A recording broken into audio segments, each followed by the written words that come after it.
좌우에 계신 분들과 함께 인사 나누시겠습니다. 샬롬.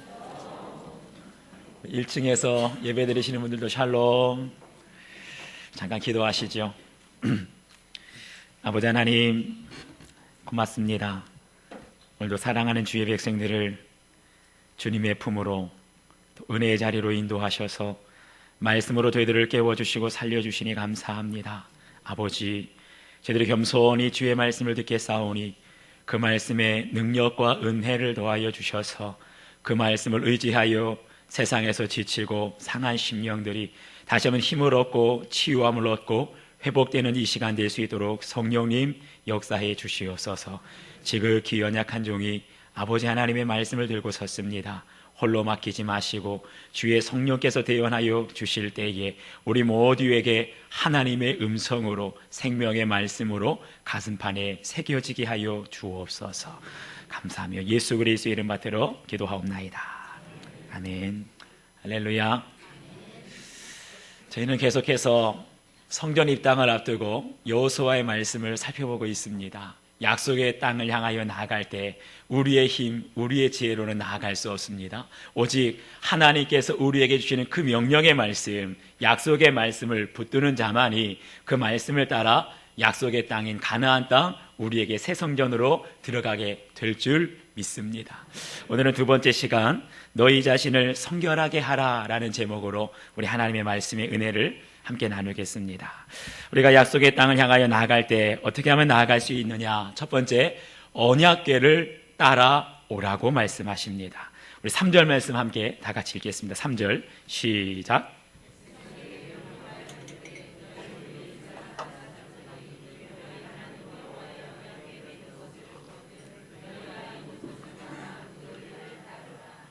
아멘. 지금 이스라엘 백성들은 요단강을 건너기 위해서 지난주에 살펴봤던 시딤을 떠나서 요단강 근처에 유숙하고 있습니다.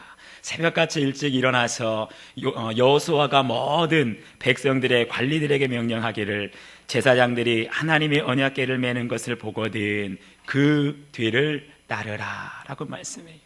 그래서 언약궤는 무엇입니까? 언약궤는 바로 하나님의 궤를 말합니다. 그런데 하나님의 궤인 언약궤에는 세 가지가 들어가 있어요. 모세가 받았던 십계명 돌판이 들어가 있습니다. 광야에서 받았던 그 만나가 담긴 항아리가 들어가 있습니다. 그리고 세 번째, 아론의 싹이 난 지팡이가 그 안에 들어가 있어요. 그런데 이 세 가지의 면면을 살펴보게 되면 십계명이 새겨진 돌판도, 아론의 싹난 지팡이도, 하나님께서 광야에 주셨던 이 만나가 담긴 항아리도 어느 것 하나도 사람의 힘으로는 할 수가 없다는 겁니다. 이 세 가지는 하나님이 권능으로 역사하신 산 증거물인 줄 믿습니다. 그렇기 때문에 언약궤는 곧 하나님께서 임재하시는 것을 상징하고 있어요. 너희가 요단강을 건너고 약속하신 가나안 땅을 들어가려면 너희의 지혜로 지식으로 갈 수 없다. 오직 하나님께서 우리 가운데 임재하시고 그 임재하심을 바라보며 뒤따라가게 될 때 요단강이 끊어지게 되고 가나안의 적들이 물러가게 되고 약속의 땅으로 들어가게 될 줄 믿습니다. 그런데 오늘 말씀 4절을 보게 되면 하나님의 언약궤를 따르기는 따르되 너무 가까이 하지는 말라. 거리를 두되 2000규빗의 거리를 두고 따르라는 거예요. 2000규빗은 오늘날로 보면 912m의 거리가 됩니다. 하나님께서 언약궤를 따르라고 했는데 너무나 가까이 하지는 말고 912m, 약 1km의 거리를 두라고 하신 이유가 무엇일까? 두 가지 중요한 뜻이 있어요. 그것은 무엇이냐 하면 하나님의 언약궤는 하나님의 임재를 상징합니다. 거룩한 곳입니다. 그렇기 때문에 죄인들은 가까이 올 수 없다는 거예요. 우리가 하나님을 따르기는 따르되 언제나 거룩하신 하나님 앞에 두렵고 떨리는 마음으로 여호와 하나님을 향한 경외하는 마음을 가지고 주님을 따르라는 말씀입니다. 그런데 두 번째, 더 중요한 의미가 담겨져 있어요. 하나님의 언약궤를 따르기는 따르되 912m 거리를 두라고 하신 이유는 다른 것 아닙니다. 그 당시 하나님의 백성들이 남자만 20만 명, 60만 명, 남녀노소 다 합치면 약 200만 명이나 되는 많은 숫자가 따르고 있어요. 그런데 그들이 한꺼번에 언약궤 주변으로 몰려들면 아무도 하나님의 언약궤를 볼 수가 없는 겁니다. 912m 2000규빗의 거리를 두라는 건 다른 것 아닙니다. 가까이 있는 사람이나 멀리 있는 사람이나 동쪽에 있는 사람이나 서쪽에 있는 사람이나 어느 누구를 막론하고 하나님의 언약궤를 바라보아야만 한다는 거예요. 한눈을 팔지 말라는 겁니다. 누구나 할 것 없이 오직 하나님의 말씀을 따라 하나님의 임재하심을 따라 걸어가게 될 때 모든 장애물들을 넘어서서 약속하신 가나안 땅으로 들어갈 수 있다는 겁니다. 할렐루야. 제가 작년에 저희 교회는 실버대학에서 야유회를 가는데 강원도 양구에 있는 두타연이라고 비무장지대에 있는 아주 천혜의 계곡입니다.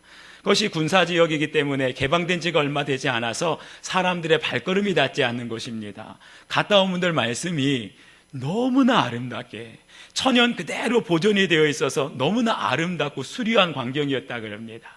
그런데 그날 보고를 들어보니까 예정된 시간보다 많이 늦게 한밤중에 교회로 도착을 했어요. 무슨 일이 있나 자초지종을 걸 들어보니까 중간에 하나의 사건이 있었다고 합니다. 작은 일이 있었대요. 그게 뭐냐 하면 그곳의 가이드가 우리 실버대학에 다니시는 어르신들을 다 안내하게 되는데 앞쪽에 있는 어르신들은 건강하고 좀 젊으신 분들은 가이드를 잘 따라가게 되는데 이제 계속해서 가이드를 따라가다 보니까 연세가 좀 많으시고 몸이 불편하신 분들은 점점점 뒤로 처지는 겁니다. 그것이 거리가 나다 보니까 앞에 있는 선두 그룹과 뒤에 있는 그룹이 거리가 멀어져서 중간이 끊어진 거예요. 그러다 보니까 가이드는 계속 앞에 있는 사람을 데려가게 되고 뒤에 처져 있는 어르신들은 그만 가이드를 잃어버리고 만 겁니다. 어디로 가야 되는지. 근데 그것이 군사지역이다 보니까 핸드폰도 안 돼요. 오가는 사람들도 없어요. 이정표도 없어요. 잘못하면 그 주변에 지뢰밭이 있는데 길 아닌 곳으로 갔다간 큰일 납니다. 다행히도 가이드를 만나서 아무 사고 없이 돌아오게 된 것 하나님의 은혜인 줄 믿습니다. 여러분, 우리의 신앙생활도 이와 똑같습니다. 우리는 날마다 신앙생활하면서 오직 십자가만을 바라봐야 할 줄 믿습니다. 내가 지금 십자가를 바라볼 때 어디에 있는지, 분명히 신앙생활을 처음 시작할 때는 주님의 십자가 바라보고 왔는데 한눈을 팔다 보니까 십자가 대신에 돈을 바라보고 십자가 대신에 사람들의 명예를 쫓게 되고 어느새 한눈 팔다 보니까 십자가가 아닌 사람들의 인기, 사람들의 관심에 모든 것들을 빼앗기지는 않았습니까?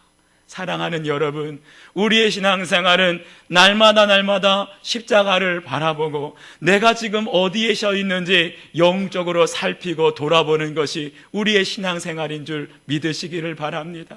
우리가 행여라도 주님을 너무나 멀리 떨어져 있어서 십자가가 보이지 아니하고 하나님의 언약궤가 보이지 않는다면 따라가야 됩니다. 주님의 십자가로 더 가까이 나아갈 수 있도록 몸부림치셔야 돼요. 그럴 때 십자가 앞에서 우리를 보게 되면 내 안에 얼마나 변질되었는지, 내 안에 얼마나 내가 더럽고 추악한 죄악이 가득한지, 주님을 멀리 떠나고 세상을 얼마나 가까이 한지 깨닫게 되는 겁니다. 여러분, 그것을 깨닫게 된다면 지체하지 마시고 주님 앞으로 돌아오시기를 바랍니다. 우리 예수님께서는 저희들에게 말씀하셨어요. 나는 길이요 진리요 생명이니 나로 말미암지 않고는 아버지께로 올 자가 없느니라. 우리 주님께서 분명히 말씀하시기를 내가 곧 길이라고 그랬어요. 주님께서는 우리들에게 천국 가는 지도를 주신 적이 없습니다. 오늘은 뭐하고 내일은 어디로 가고 주님은 우리에게 앞으로 일어날 것에 대해서 미리 말씀하신 적이 없으세요. 우리 주님께서 말씀하시기를 내가 곧 길이다. 이 말씀은 뭐냐 하면 너희들은 매일 순간순간 길 대신 주님만을 바라보라는 거예요. 길 대신 주님께서 가라고 하면 가고 멈추라고 하면 멈추고 오직 길 대신 주님의 말씀을 따라 걸어가게 되면 아무리 우리 주변에 지뢰밭이 가득하고 우리의 원수마귀가 심어놓은 함정이 가득하다 할지라도 길 대신 주님만 바라보고 걸어가게 되면 모든 위험을 피하여 안전하게 평안하게 약속의 땅으로 들어가게 될 줄 믿습니다. 돌아오십시오. 너무나 멀리 떨어져 있어서 주님의 십자가가 보이지 않고 주님의 언약궤가 보이지 않는다면 돌이키십시오. 주님의 십자가로 더 가까이 나오게 될 때 주님께서 저와 여러분의 갈 길을 인도해 주실 줄 믿습니다. 두 번째로 우리에게 말씀하시기를 먼저 너희 자신을 성결하게 하라라고 말씀하십니다. 우리 5절 말씀을 다 같이 읽겠습니다. 5절 시작.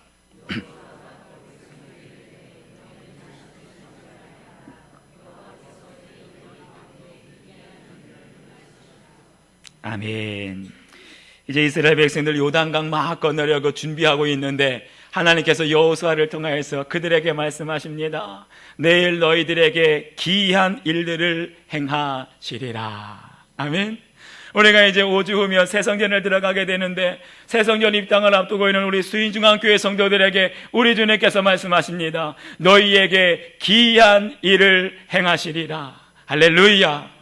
여기서 기이한 일이라는 게 뭘까요? 이건 사람의 힘으로 할 수 없는 겁니다. 사람의 능력으로 할 수 없는 거예요. 오직 하나님께서 우리의 능력을 초월해서, 때로는 자연의 법칙까지 초월해서 나타내시는 하나님의 권능의 일들을 말하는 거예요. 그것은 바로 이스라엘 백성들 앞길을 가로막고 있는 요단강이 끊어지는 사건을 말합니다. 끊어지기는 끊어지되 사람의 방법으로 자연적인 현상으로 가물어서 끊어지는 것이 아니라 지금 그 땅에 요단강 물이 철철 넘치고 있는데 기적과 같은 방법으로, 자연 법칙을 뛰어나는 방법으로 끊어주시겠다는 거예요. 그리고 더 나아가서는 여리고성을 하나님께서 무너뜨려 주시겠다는 겁니다. 그런데 보십시오. 하나님께서 요단강을 끊어주시고 여리고성을 무너뜨려 주시는데 그에 앞서서 우리에게 명령하시는 말씀이 있어요. 너희들이 반드시 지켜야 될 명령이 있다는 겁니다. 하나님의 어떠한 큰 기적도 권능의 역사도 이 한 가지가 빠지면 안 되는 거예요. 그것이 무엇입니까? 하나님 앞에 성결하라. 아멘. 하나님께서는요, 하나님의 큰 역사를 나타내실 때 우리가 얼마나 성경을 많이 알고 있는지, 우리가 얼마나 신앙생활을 오래 했는지, 얼마나 많은 봉사를 하고 수고를 했는지 보지 않으세요. 하나님의 큰 역사는 오직 한 가지, 하나님 앞에 얼마나 깨끗한 그릇이냐, 하나님 앞에 얼마나 성결함으로 준비되어 있느냐, 이 한 가지 사실을 통하여 하나님의 권능, 기이한 일들이 나타나게 되는 줄 믿습니다. 시편 51편을 보게 되면 저희들이 잘 알고 있는 다윗 왕의 기도가 나옵니다. 그런데 그 기도는 절규가 섞인 탄식의 기도였어요. 하나님 앞에 말하기를 하나님이여 주의 많은 긍휼을 따라 내 죄악을 지워 주시옵소서. 하나님의 많은 긍휼을 따라 내 죄를 지워달라. 여러분, 이게 무슨 말입니까? 이 세상에 다윗 왕만큼 하나님께 많은 사랑을 받은 사람 없을 겁니다. 다윗 왕만큼 하나님께서 크게 쓰셨던 사람 없을 거예요. 큰 능력을 받았고 지혜를 받았고 부귀영화를 받았고 가는 곳곳마다 승리했습니다. 그런데 아무리 하나님께서 높여주시고 큰 사랑을 받았던 다윗 왕이라 할지라도 성결을 잃어버리고 나면 모든 것들을 잃어버리는 겁니다. 유부녀인 밧세바와 동침을 하고 간음을 하게 됩니다. 성결을 잃어버렸어요. 그리고 나니까 하나님과의 관계가 깨어지고 밤새도록 침상이 젖도록 하나님께 탄식하며 이렇게 기도해요. 나를 주 앞에서 쫓아내지 마시고 주의 성령을 내게서 거두지 마소서. 이 말이 뭡니까? 성결을 잃어버린 사람은 하나님 앞에 쫓겨날 수밖에 없다는 겁니다. 성결을 잃어버린 사람은 아무리 큰 권능을 받았다 할지라도 성령이 떠나가게 되고, 성령이 떠나가게 되면 기이한 일들이 나타나지 않는다는 거예요. 그래서 다윗은 마지막으로 하나님 앞에 간절하게 이렇게 기도합니다. 하나님이여 내 속에 정한 마음을 창조하시고 내 안에 정직한 영을 새롭게 하소서. 내 안에 정한 마음을 창조하시고 내 안에 정직한 영을 새롭게 하소서. 이 말은 다시 말하면 하나님, 내 안에 이 잃어버린 깨어진 성결을 다시 한번 회복시켜 주시옵소서. 사랑하는 여러분, 오늘 우리가 회복해야 될 기도가 바로 다윗의 이 기도인 줄 믿습니다. 우리 가정의 성결이 깨어지고 말았고 우리 교회의 성결을 잃어버리고 말았습니다. 성결이 깨어지고 성결을 잃어버린 가정에, 그리고 그러한 교회는 더 이상 하나님의 기이한 일들이, 하나님의 권능의 역사가 나타날 수가 없는 거예요. 오직 우리가 다윗처럼 회개하며 주여 나에게 정한 마음을 창조하시고 정직한 영을 새롭게 하여 주시옵소서. 주님 앞에 부르짖을 때 우리 가정의 성결이 회복되고 우리 교회의 성결이 회복될 줄 믿습니다. 그런데 오늘 말씀을 보니까 하나님께서 그냥 성결하라 말씀하시는 것이 아니라 아주 중요한 말씀을 한 가지 덧붙이십니다. 너희 자신을 성결하게 하라. 아멘. 이 말을 듣게 되면 어떤 사람들은 성결하게 하기는 하는데 내 옆에 있는 성도가 성결하게 되기를 원합니다. 성결하게 되기는 되는데 내 남편, 내 아내, 우리 자식들이 제발 성결하게 되기를 원합니다. 그거 아니라는 거예요. 우리 주님께서 오늘 말씀하시는 것은 너희 자신을 성결하게 하라. 아멘. 제가 지난 한 주간 동안 이 말씀을 하나님 앞에 묵상하며 이 말씀을 붙잡고 씨름하게 되는데 저에게 들려오는 음성이 있었어요. 그것은 뭐냐면 요즘에 우리 한국교회에 많은 성도들이 모이기만 하면 항상 입만 열면 하는 얘기가 한국교회 다 썩었다라고 말합니다. 성도들이 밥 먹을 때마다 커피 마실 때마다 옆에 불신자들이 있든지 없든지 상관하지도 않고 우리 교회 목사는 이게 문제야, 우리 교회 장로는 이게 문제야, 우리 교회 권사는 다 문제야, 썩었어, 한국교회 대형교회 다 부패하고 썩었다고 이렇게 말을 한다는 거예요. 여러분, 그런데 그렇게 말하는 사람들의 심리에 그 밑바닥에 뭐가 있는 줄 아십니까? 다른 사람은 다 썩고 목사, 장로, 권사는 다 부패하고 썩었는데 누구는 안 썩었다는 거예요. 나는 문제 없다는 겁니다. 다른 한국교회는 대형교회는 다 부패하고 썩었는데 우리 교회는 문제 없다는 거. 여러분, 이와 같은 교만이 하나님께서 가장 미워하시는 것이고 이와 같은 교만이 바로 우리 한국교회를 병들게 하는 가장 중요한 문제라는 것 여러분 아셔야 합니다. 우리 주님께서 오늘 저희들에게 다른 사람 아닙니다. 바로 나에게 주시는 말씀을 겸손하게 들을 수 있기를 바랍니다. 너희 자신을 성결하게 하라. 새 성전을 들어가기에 앞서서 하나님의 귀한 역사를 보기에 앞서서 너희 자신을 성결하게 하라. 이 말은 뭐냐면 내 안을 좀 뒤려보라는 거예요. 내 안이 얼마나 시커멓게 썩어 있는지, 내 안에 얼마나 교만함과 시기와 질투와 미움이 가득 차 있는지. 다른 사람 볼 것 없다, 다른 교회 볼 것 없다. 오직 내 안을 들여다보고 너희 자신 한 사람 한 사람이 성결하게 될 때, 잃어버리고 깨어진 성결함을 회복하게 될 때 하나님의 권능의 역사가 다시 한번 우리 교회에 나타나게 될 줄 믿습니다. 하나님의 기이한 일들이 우리 믿음의 가정들마다 나타나게 될 줄 믿습니다. 오직 그 기이한 하나님의 역사를 보고 주님의 거룩한 성전으로 입당할 수 있기를 주님의 이름으로 축원합니다. 마지막 세 번째는요, 눈물로 십자가 지고 가라라고 말씀하세요. 우리 10절 말씀을 10절입니다. 함께 읽겠습니다. 시작.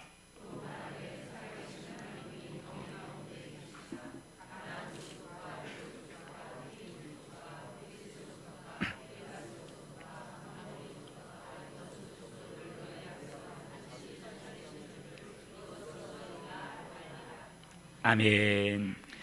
이제 이스라엘 백성들이 주님이 약속하신 가나안 땅으로 들어가려고 합니다. 그런데 그 가나안 땅은 아무도 살지 않는 텅 빈 땅이 아니었습니다. 오늘 말씀을 보니까 가나안의 7부족 몇몇 면을 살펴보게 되면 너무나 강한 민족입니다. 호전적이고 싸움을 잘하는 민족입니다. 그러한 7개의 가나안 부족이 이미 그 땅에 살고 있다는 거예요. 그런데 이 가나안 족속들의 이름을 가만 살펴보니까 그들은 여호수아 시대에만 살고 있었던 것이 아니라 지금 우리 주변에도 살고 있다는 것을 알 수가 있습니다. 가나안 족속이라는 말은 원래 낮은 땅에 살고 있는 사람들이에요. 그들은 낮은 자존감 때문에 늘 자신들보다 잘 되는 사람들을 시기하고 저주하는 그러한 사람들입니다. 해족속은 고대부터 철기 문화가 발달한 민족이었어요. 늘 주위에 있는 민족들 나라를 공격하고 위협하고 공포의 대상이 되는 그러한 사람들을 가리킵니다. 기르가스 족속이라는 말은 진흙탕이라는 뜻입니다. 이 기르가스 사람들은 아주 작은 문제도 복잡하게 하고 혼란하게 하는 그런 사람들을 가리킵니다. 아모리 족속, 영어로 에모라이트라는 말은 교만하다, 배가 불룩 나오다. 이 뜻은 뭐냐면 굉장히 세상의 지식으로 인해서 교만한 사람들, 목이 뻣뻣한 사람들을 가리킵니다. 브리스 족속이라는 말은 시골 사람이라는 뜻인데, 시골 사람의 특징이 있지요. 완고합니다. 그래서 이 사람들은 혈기와 짜증으로 아무런 이유 없이 주위에 있는 사람들을 미워하는 사람들, 그런 사람들을 가리킵니다. 히위 족속은 향락과 쾌락주의에 빠져 있는 사람들, 여부수 사람들은 짓밟다라는 뜻이에요. 이 사람들은 늘 원망하고 불평하는 사람들을 가리킵니다. 제가 이 부분을 가만 연구하고 묵상하다 보니까 가나안 7족속 그러한 사람들이 지금 우리 주변에 있습니까? 없습니까? 여러분 주변에 항상 불평하고 교만하고 위협이 되고 공포가 되는 사람들, 우리 믿는 사람들 주변에 언제나 있는 거예요. 더 나아가서 우리 교회 주변에도 있습니다. 하나님의 역사를 방해하고 하나님의 역사를 거스르는 가나안 7족속은 여호수아 시대만 있는 것이 아니라 지금도 살아있어서 우리 주변에 있다는 겁니다. 지난 한 주간은 참 우리 교회가 성전 건축하는데 건축 현장이 시끌시끌한 한 주간이었습니다. 하루가 멀다 하고 시청 직원이 나오고 교육청에서 직원이 나오고 도로교통과에서 직원이 나오고, 그냥 나온 것이 아닙니다. 감사를 나온 거예요. 그러면서 여기저기 감사하면서 심지어는 그냥 돌아가지 않고 우리 성전 공사를 중단시키겠다고. 지금 5주밖에 안 남았는데 우리 성전 공사가 중단되면 어떻게 합니까? 그런데 그 사람들이 왜 이렇게 자주 오나 하니까 하루가 멀다 하고 민원이 들어온다는 거예요. 심지어는 한 번은 우리 교회 사무실로 시청에 있는 식품위생과에서 전화가 왔습니다. 우리 교회에서 뻥튀기 과자로 전도를 하고 있는데 그거 사용하지 말라는 거예요. 제가 지금까지 십수년 동안 목회를 하면서 뻥튀기도 하고 오뎅도 하고 많은 전도물품을 사용했지만 시청에서 전화가 와가지고 전도물품 사용하지 말라, 이런 적은 처음입니다. 그래서 한번 시청에 전화를 걸어봤어요. 저도 이런 적은 처음인데 어찌된 일입니까? 근데 시청의 담당자도 하는 말이, 제가 시청 공무원을 담당하면서 이런 민원이 들어오기는 처음입니다. 시흥에서 처음 있는 일이래요. 그러면서 민원이 들어왔기 때문에 어쩔 수 없다는 겁니다. 사랑하는 여러분, 여기저기에서 민원이 들어오고 여기저기에서 성전 공사를 중단시키겠다고 말한다 할지라도 두려워할 필요 없습니다. 하나님께서 아무리 가나안 땅의 7족속 무시무시하고 협박하고 우리를 정말 원망하고 불평하는 그러한 7족속이 있다 할지라도 하나님께서 이스라엘 백성들에게 오늘 말씀하십니다. 가나안 7족속을 너희 앞에서 반드시 쫓아내실 것이다. 가나안 7족속을 너희 앞에서 반드시 쫓아내실 것이다. 그런데 그 증거가 무엇입니까? 요단강이 끊어지는 것을 보게 될 때에 그것이 가나안 7족속을 하나님이 물리치시는 증거가 된다는 거예요. 근데 오늘 말씀 15절과 16절을 보니까 가나안 땅이 언제 끊어집니까? 그냥 끊어지는 것이 아니에요. 하나님의 언약궤를 맨 제사장들, 그들의 발이 요단강 물에 잠기게 되자 요단강이 끊어지더라. 할렐루야. 사랑하는 여러분, 여기 굉장히 중요한 영적인 메시지가 있어요. 우리의 머리로 생각하는 그러한 믿음으로는 하나님의 역사가 나타나지 않습니다. 내 마음으로 아무리 생각하고 내 입으로 아무리 많은 말을 한다 할지라도, 믿음이 있다 말을 한다 할지라도, 주님이 끊어질 줄 믿습니다 선포해도 요단강은 끊어지지 않아요. 우리가 위험을 감수하며 요단강에 물이 강둑을 넘칠 정도로 철철 차고 넘치면서 발이 잠기면 휩쓸려 갈 수 있습니다. 생명을 잃을 수 있습니다. 그런 위협과 그런 위험을 감수하면서 제사장들의 발이 물 속에 잠길 때, 믿음을 실천하게 될 때, 내 삶으로 순종하게 될 때, 그럴 때 요단강은 끊어지게 되는 줄 믿습니다. 우리가요, 교회에 많은 민원이 오고 공사를 중단시키겠다 안 중단시키겠다 이런 말을 할 때 어쩌면 성도님들은 직접 듣지 않으니까 그냥 지나갈 수 있어요. 내가 직접 당사자가 아니면 그러다 말겠지 웃고 지나갈 수 있어요. 그런데 절대로 그냥 지나갈 수 없는 두 사람이 있습니다. 한 사람 누구겠습니까? 담임 목사는 그런 말 들으면 그냥 지나갈 수가 없어요. 잠을 못 자요. 밥맛이 없어져요. 또 한 분이 더 계십니다. 누가 그럴까요? 우리 건축위원장님, 그렇게 민원이 들어오고 공사를 중단시키겠다 이런 말을 하면은요, 다른 사람은 모르는데 이 책임자들은요 잠을 못 자는 거예요. 새벽 2시에도 일어나고 밥을 먹다가도 갑자기 밥맛이 없어 숟가락 놓기도 하고. 이 성전을 지을 때는 여러분 평안하게 지으셨습니까? 10년 전쯤에 이 성전 지을 때 그때 성전 건축을 담당했던 우리 원로 장로님께서 한 번은 저에게 해주시는 말씀이 있어요. 목사님, 다른 성도들은 모르는데 저는 그때 하루도 빠짐없이 눈물로 이 성전을 지었습니다. 우리가 성전을 지을 때 그냥 짓는 것이 아니에요. 새 성전을 이전할 때 그냥 아무 일 없이 평안하게 이전하는 것 같은데 절대 그렇지 않습니다. 누군가는 피눈물 나는 기도를 해야 이 성전이 세워지는 거예요. 누군가는 피눈물 나면서 기도하면서 전도할 때 한 영혼이 주님께 돌아오는 겁니다. 주님의 교회는 피눈물 나는 기도하는 헌신자들의 수고와 섬김을 통하여 부흥의 역사가 나타나게 되고 성도들의 믿음이 든든하게 세워지는 줄 믿습니다. 사랑하는 여러분, 누군가 눈물로 십자가를 지고 위험을 감수하면서 핍박과 협박을 감수하면서 마땅히 지켜야 될 그 자리를 지킬 때 주님은 요단강이 끊어지게 하시고 가나안 7족속을 물러가게 하는 줄 믿습니다. 얼마 전에 우리 민족의 아픔이지요. 2번째 대통령 탄핵이 있었는데 그러면서 헌법재판소의 재판관들이 주목을 받았어요. 그 8명 중에 한 명인 이정미 재판관이 얼마 전에 퇴임식을 하면서 말을 남겼는데 그 말씀 한마디가 참 마음에 많이 담습니다. 우리가 아는 것처럼 많은 국민들의 관심을 그 헌법재판소의 판결에 우리가 가지면서 사실은 평안했던 것이 아닙니다. 하루가 멀다 하고 재판관 8명 다 죽여버리겠다, 헌법재판소를 불러 태워버리겠다, 폭파시켜버리겠다, 온갖 협박이 난무했었습니다. 그런데 하루도 빠지지 않았다는 거예요. 죽이겠다고 폭파시키겠다고 협박할수록 8명의 재판관은 휴일도 반납하고 계속해서 심리를 진행했습니다. 그러면서 이정미 재판관이 퇴임식을 하면서 이런 말을 남겼습니다. 지금까지 함께해 주신 하나님께 감사드립니다. 짧은 말 한마디였어요. 지금까지 함께 하신 하나님께 감사를 드립니다. 앞으로도 이 헌법재판소와 이 나라와 민족을 위해 기도하겠습니다. 그 말씀 속에는요, 내가 지금까지 많은 사람들에게 생명을 위협하는 협박을 당하고 어려움이 있고 괴로움이 있었지만 그럼에도 불구하고 끝까지 십자가 지고 그 사명을 감당할 수 있었던 건 하나님께서 지켜주셨기 때문에, 하나님께서 함께 하셨기 때문에 아무리 사람들이 나를 죽이겠다 협박하고 위협한다 할지라도 십자가 지고 그 자리 지킬 수 있었다는 거예요.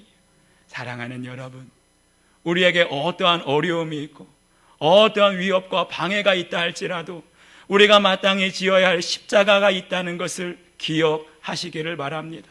누군가는 그 십자가를 지고 우리가 마땅히 지켜야 할 그 자리를 지켜가면서 그 자리를 떠나가지 않고 끝까지 십자가 지고 나아가게 될 때 주님은 십자가 지는 그 한 사람, 끝까지 자리를 지키는 그 한 사람을 통해서 요단강이 끊어지게 하시고 우리를 방해하고 하나님의 몸된 교회를 방해하는 모든 가나안 7족속을 하나님이 친히 물리쳐 주실 줄 믿습니다.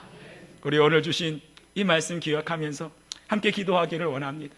하나님은 이러한 모든 역사 위에 먼저 우리에게 명령하시는 것이 있어요. 너희 자신을 성결하게 하라. 행여라도 우리가 잃어버린 것 있습니까? 행여라도 우리가 깨어진 성결이 있습니까? 주님, 나에게 정한 마음을 창조하시고 정직한 영을 새롭게 하여 주시옵소서. 주님의 십자가 바라보고 뒤따라가겠습니다. 그럴 때에 주님께서 우리 붙들어 주시면 가나안 7족속도 요단강도 끊어주실 줄 믿습니다. 우리 주신 말씀을 기억하면서 함께 기도하겠습니다. 아버지 하나님, 오늘도 저희들에게 주시는 말씀을 통하여 하나님의 음성을 듣기를 원합니다. 우리 앞에 새 성전 입당을 앞두고 있는 저희들 앞에 요단강이 가로막혀 있고 가나안의 7족속의 그 자리를 지키며 우리가 들어오지 못하도록 막고 있는데 공사를 지연하려고 하는데 주여, 우리가 이로 인하여 두려워하지 않게 하시고 우리가 이로 인하여 더 깨어 기도하게 하시고 우리 자신을 돌아본 내 자신이 먼저 성결을 회복할 수 있도록, 우리 가정의 성결을 회복할 수 있도록, 우리 교회의 성결을 회복할 수 있도록 도와주시옵소서. 행여라도 주님 너무나 멀리 떨어지지 않았습니까? 주님을 따라 십자가를 따라 걸어간다고 하면서 한눈을 팔다가 주님을 놓쳐버렸습니다. 십자가를 놓쳐버렸습니다. 다시 한번 주님 앞에 돌아오기를 원하오니 아버지요, 저희들을 통하여, 저희들 연약한 저희들을 통하여, 십자가 지는 저희들을 통하여 요단강을 끊어주시고 가나안의 모든 일곱 족속을 주님께서 물리쳐 주시옵소서.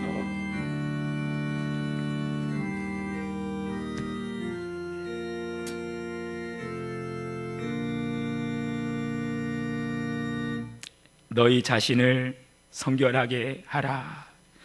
하나님의 기이한 역사를 보기에 앞서 너희 자신을 성결하게 하라. 아버지요, 우리 가운데 부끄러움이 있다면 먼저 회개하게 하시고 다윗의 탄식의 기도처럼 정한 마음을 창조하시고 정직한 영을 새롭게 하셔서 우리가 성결함을 회복하고 우리 교회가 성결함을 회복할 때 이 교회 위에 기이한 하나님의 일들을 나타내 주시옵소서. 우리 앞을 가로막고 있는 요단강이 끊어지게 하시고 우리 앞을 가로막고 있는 가나안의 일곱 족속을 주님 물리쳐 주시어서 오직 주님의 십자가 지고 주님의 말씀 따라 주님의 길로 걸어갈 수 있는 주의 백성들 다 될 수 있도록 도와주시옵소서. 감사드리며 예수 그리스도의 이름 받들어 기도하옵나이다. 아멘.